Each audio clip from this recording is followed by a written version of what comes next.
folks, Neil here from RED Winches, and today we're going to talk about soft shackles. I've managed to say it right and got my teeth in, which is a good start.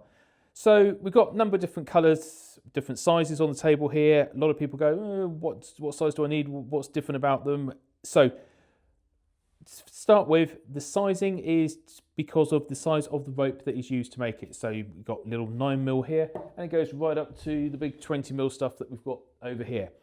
And depending on the size of the rope, that will make a difference to the minimum breaking strain of the soft shackle. Now, all of our soft shackles are labelled for the minimum breaking strain. In fact, there's a number of bits of information on the labelling.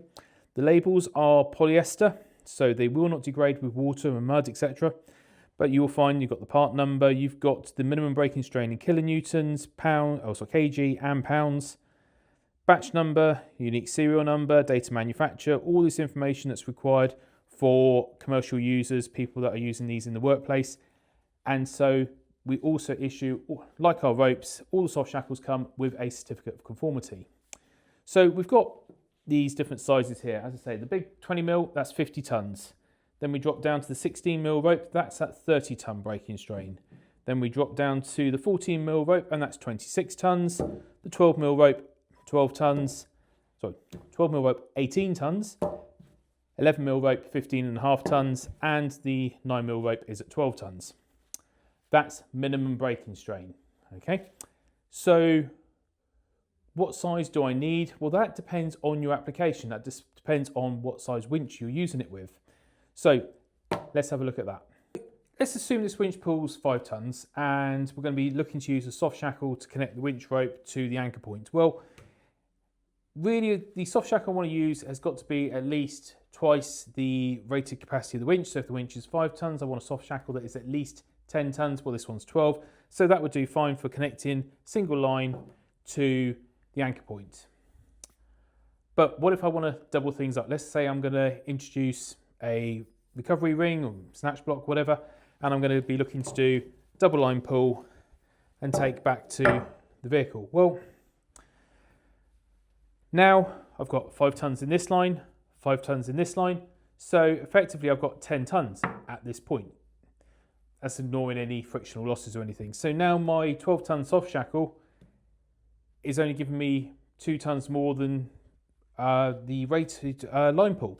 So this isn't going to work. This is not going to give me my 2-to-1 safety factor. My 2-to-1 safety factor means I need to be at 20 tons. So even a 12mm soft shackle isn't going to work. We're going to be going up to a 14mm soft shackle at 26 tons. So now I have my setup. I can still use the 9mm soft shackle to connect the winch line back to the anchor point on the vehicle. And now everything within the system is giving me at least a 2-to-1 factor of safety. So this is what you need to think about every time you introduce more mechanical advantage. When you're at anchor points, if you are increasing the theoretical pulling capacity of the winch, think about how much load you're going to be putting in each line, what load you can produce or force you can put on at this point here, and therefore you want to double that for the rating of the equipment you're using to make sure you have the correct factor of safety. Now, while we've got the pulley here, there's another thing to think about, and that is, do I want to use my sleeve? Well, the reason we use soft shackles with removable sleeves is the rings are designed to work on the rope, not on the nylon sleeves. The ropes are made for UHMWPE, ultra high molecular polyethylene. You may hear different ropes referred to as Dyneema and so on. That's just a brand name in the same way that Hoover is for vacuum cleaners.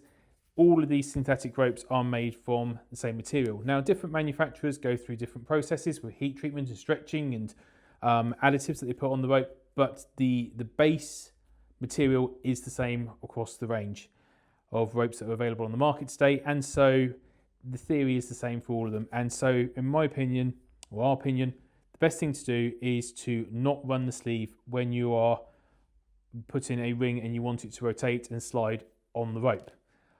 Where do we use the sleeves? Well, if we're putting it around an anchor point on the vehicle, anywhere where potentially there's going to be damage to the rope, that's when you want to be popping the sleeve on. Now, the other reason we use removable sleeves is because it allows us to inspect the rope for any damage and so on. I know that some soft shackles are on the market out there with really nicely braided or stitched covers over them. Personally, I don't like that because I can't inspect the rope, I can't clean it.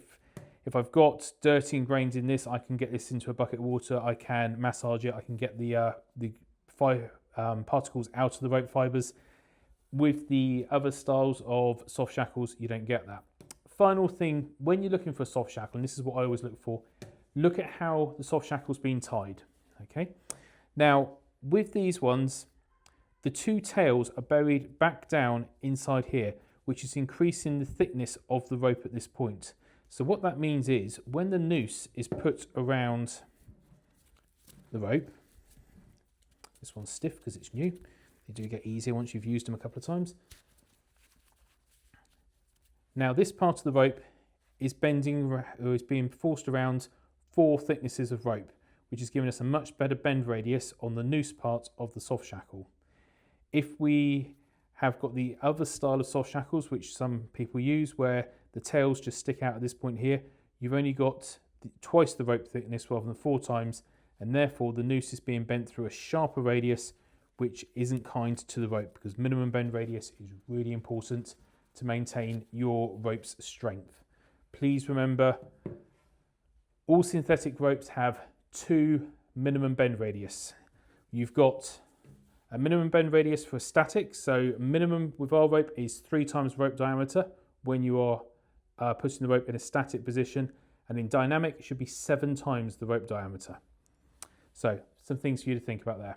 If you've got any questions, please put them in the comments. We'll do our best to answer them. Otherwise, if you've got something specific, please feel free, give us a call, drop us an email, be more than happy to help. I can talk about this sort of thing all day long and bore most people. It's why I don't have any friends. Hope that helps.